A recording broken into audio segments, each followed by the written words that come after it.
তাৰপিছত কৰৰ ওপৰত কৰৰ বোজা জাপি দি আছে। গতিকে ৰাইজে সকলো পৰ্যায়ৰ ৰাইজ ওলাই আহিছে, ওলাই আহি আশীৰ্বাদ দিছে, কৈছে সংবিধান ৰক্ষা কৰা, গণতন্ত্ৰ ৰক্ষা কৰা, শংকৰ মাধৱ শংকৰাজানৰ সংস্কৃতি ৰক্ষা কৰা, নহ'লে ইহঁতে দেশখন শেষ কৰিলে তোমাক আমি আশীৰ্বাদ দিছোঁ। মুখ্যমন্ত্ৰীগৰাকীয়ে প্ৰচাৰ চলাইছে ফণীভূষণ চৌধুৰীৰ হৈ কংগ্ৰেছৰ পঞ্চমৃত আঁচনিৰ কথা কৈছে। লুঙি সূতা, ধুতি লুঙি সূতা এইবিলাক কৈছে, কি ক'ব আচলতে? ফণীভূষণ চৌধুৰী ডাঙৰীয়াই নিজে নিৰ্বাচন নেখেলোঁ বুলি কৈছে। তেওঁ কৈছে যে মোক জোৰ জবৰদস্তি উঠাই দিছে। মুখ্যমন্ত্ৰী হিমন্ত বিশ্ব শৰ্মা, তাৰপিছত অতুল বৰা, ভৱেশ দাস, এওঁলোকে জোৰ জবৰদস্তি উঠাই দিছে। গতিকে মোৰ ইচ্ছা নাই বুলি, তাৰমানে তেওঁ নিজে ইচ্ছা প্ৰকাশ কৰা নাই। এতিয়া আমাৰ মুখ্যমন্ত্ৰীয়ে যিমানে জোৰ নিদিয়ক আৰু ৰাইজেতো আৰু এইবোৰ কথা প্ৰত্যক্ষ কৰি আছে। আৰু অসম গণ পৰিষদ দলে ৰাইজক কি ধৰণেৰে অসমীয়াত্বৰ কথা কৈ পেলাই প্ৰত্যেকটো মুহূৰ্তত ঠগি ৰাজনীতি কৰি আছে অসমৰ ৰাইজে দেখিছে। বিশেষকৈ বৰপেটা লোকসভা সমষ্টিৰ ৰাইজৰ ভৱানীপুৰৰ আমাৰ যি সন্তান খৰ্গেশ্বৰ তালুকদাৰ, তেখেতৰো যি বলিদান আছিল, সেই প্ৰশ্নৰ উত্তৰো এইবাৰ অসম গণ পৰিষদ দল আৰু মুখ্যমন্ত্ৰী বিজেপিয়ে দিব লাগিব। বাৰে বাৰে মানুহক আমাৰ এনেকৈ ঠগাই থাকিলে নহ'ব। আৰু তেখেতে নিৰ্বাচনৰ আগত বহু ধৰণৰ কথা কয়। কংগ্ৰেছে আপোনাৰ যি ধৰণৰ আঁঠুৱা কম্বলৰ ৰাজনীতি কৰা বুলি কৈছে, তেওঁলোকে আমিতো যি আঁঠুৱা কম্বলৰ ৰাজনীতি কৰিছিলোঁ ৰাইজক দিছিলোঁ, এওঁলোকে ৰাইজক নিদিয়া কিছুমান ভুৱা প্ৰতিশ্ৰুতি দি ঘূৰি ফুৰিছে।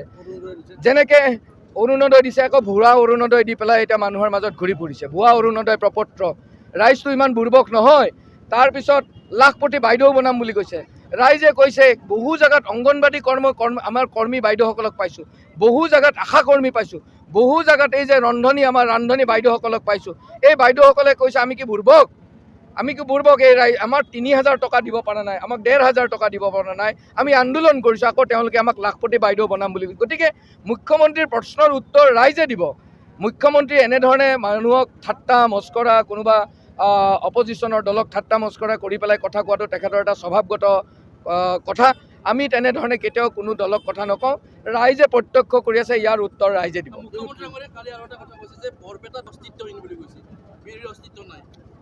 মুখ্যমন্ত্ৰীয়ে কি কৈছে মানে কি, বিৰোধী মানে অস্তিত্ব নাই বুলি কৈছে। অস্তিত্ব নাই বুলি কৈছে। আপোনালোকক কোনোৱে চিনি নাপায়। অস্তিত্ব নাই কাৰণে এতিয়া লোৱাৰ আছামলৈ আহিছে, বৰপেটালৈ আহিছে।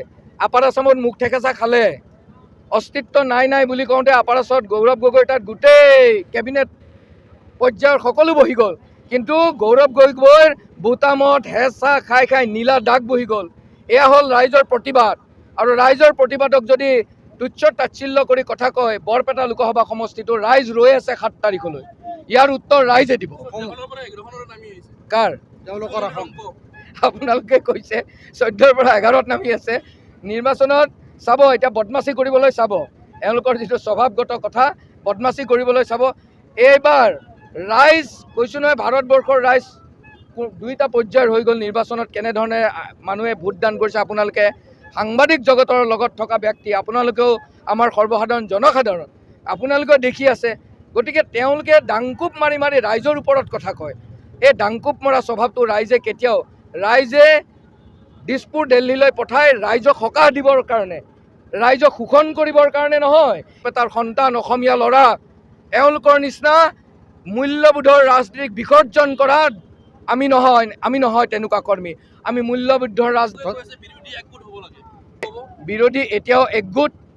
আপোনালোকে খবৰ ল'ব, বৰপেটা লোকসভা সমষ্টিৰ 4খন জিলাত অখিল গগৈ ডাঙৰীয়াৰ দল, লুৰিণজ্যোতি গগৈ ডাঙৰীয়াৰ দল, আপ আদি কৰি প্ৰত্যেকটো দলে একেলগে একত্ৰিত হৈ পেলাই জিলাই আমাৰ পতাকা একেলগে লাগি পেলাই এই অপশক্তিক হৰুৱাৰ কাৰণে আমি একগোট হৈছোঁ। তাতে কিছুমানে বিজেপিৰ এজেণ্ট হৈ পেলাই ভোটটো ভঙাৰ কুচক্ৰান্তত লাগিছে। ৰাইজে প্ৰত্যক্ষ কৰি আছে। এইবোৰ কথা কৈছে নেকি আপুনি?